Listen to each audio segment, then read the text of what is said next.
नमस्कार। मैं professor Kailashpati Goswami, professor स्नातकोत्तर हिंदी विभाग, डीएवी स्नातकोत्तर महाविद्यालय सिवान।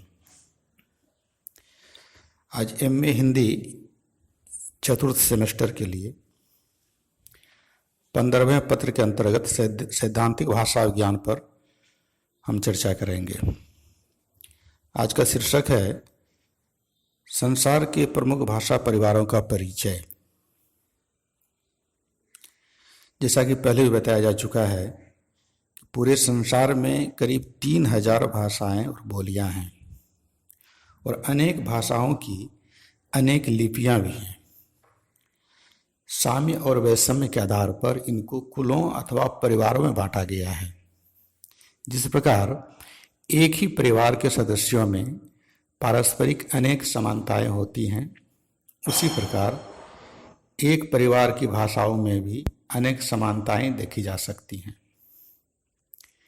एक परिवार की भाषाओं में व्याकरण, ध्वनि, शब्द समूह और अर्थ की अनेक समानताएं देखी जा सकती हैं। हालांकि संसार की समस्त भाषाओं का सही पारिवारिक वर्गीकरण अब तक नहीं हो सका है, फिर भी सामान्यतः भाषा वैज्ञानिकों ने संसार की समस्त भाषाओं को 12 कुलों या परिवारों में बांटते हैं। यानी समस्त भाषाओं को, संसार की समस्त भाषाओं को 12 कुलों या परिवारों में बांटकर उनका अध्ययन करने का प्रयास किया है। पहला है भारोपीय कुल, दूसरा है सेमेटिक या सामी कुल, तीसरा है हेमेटिक या हामी कुल, चौथा है यूरल अल्टाई कुल, पांचवा है तिब्बती चीनी कुल, छठा है द्राविड़ कुल, सातवां मलय पॉलिनेशियन कुल, आठवां बंटू कुल, नौवां मध्य अफ्रीका कुल, 10वां अमेरिका की भाषाओं का कुल, 11वां ऑस्ट्रेलिया तथा प्रशांत महासागर की भाषाओं का कुल और जो अंतिम है शेष भाषाओं का कुल। पहले भारोपीय कुल की चर्चा। यह कुल संसार की भाषाओं में सर्वाधिक महत्वपूर्ण है। हिंदी इसी कुल की भाषा है। इस कुल की भाषाएं उत्तर भारतवर्ष, अफगानिस्तान, ईरान तथा पूरे यूरोप में बोली जाती है। दूसरा है सेमेटिक या सामी कुल। इस कुल की भाषाओं का संबंध संसार की अत्यंत प्राचीन सभ्यताओं से है। फोनेशिया, आर्मीय और असीरिया में अत्यंत प्राचीन सभ्यता के केंद्र थे और वहाँ की भाषाएं इसी कुल की थी। प्राचीन हिब्रू भाषा तथा प्राचीन अरबी भाषा इसी कुल की भाषाएं हैं। वर्तमान अरबी भाषा तथा अफ्रीका की कई भाषाएं इसी कुल से संबद्ध हैं। अगला है हेमेटिक या हामी कुल। इस कुल की प्राचीन भाषाओं में उत्तर अफ्रीका की काप्टिक भाषा मुख्य है।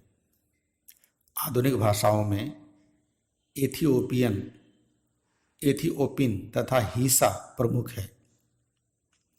इन भाषाओं का क्षेत्र उत्तर अफ्रीका तथा सहारा मरुभूमि है। चौथा कुल है यूरल अल्टाई कुल।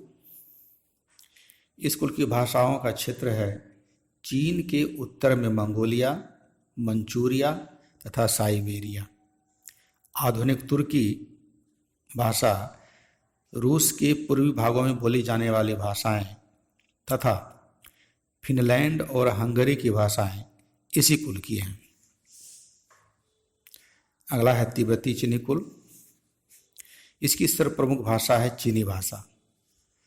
इस कुल की भाषाएं तिब्बत, चीन, बर्मा, श्याम आदि देशों में तथा हिमालय के भीतरी भागों में प्रचलित है। छठा कुल है द्रविड़ कुल। इस कुल की भाषाओं का क्षेत्र दक्षिण भारत है। इसकी मुख्य भाषाएं हैं तमिल, तेलुगु, मलयालम और कन्नड़। सातवां मलय पॉलिनेशियन कुल।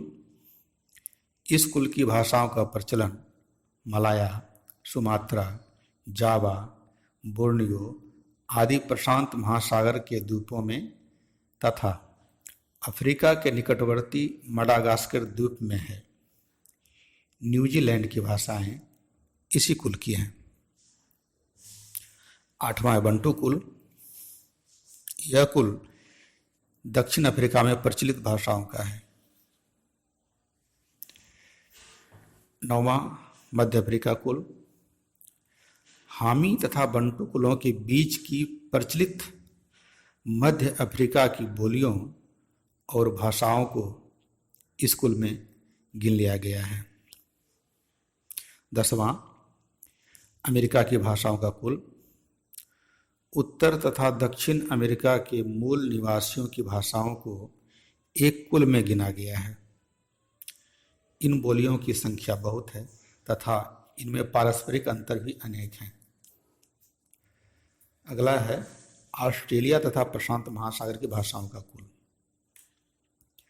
ऑस्ट्रेलिया तथा तस्मानिया के मूल निवासियों की भाषाओं को एक कुल में रखा गया है।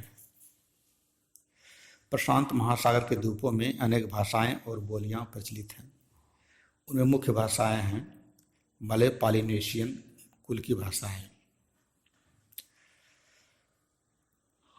और अंतिम जो है शेष भाषा हैं, उसमें ऐसा है कि कुछ भाषाओं को एक पृथक कुल के अंतर्गत रखते हैं और उसे पपुआई कुल के नाम से पुकारते हैं। ऐसी अनेक भाषाएं हैं जिन्हें किसी कुल के अंतर्गत रखना समीचीन नहीं मालूम पड़ता। उदाहरणार्थ काकेशिया प्रदेश की भाषाएं तथा यूरोप की वास्क तथा यूट्रस्कन भाषाएं। इन समस्त भाषाओं को शेष भाषाएं मानकर भाषा वैज्ञानिकों ने एक अलग वर्ग बना लिया और इस प्रकार संसार की समस्त भाषाओं को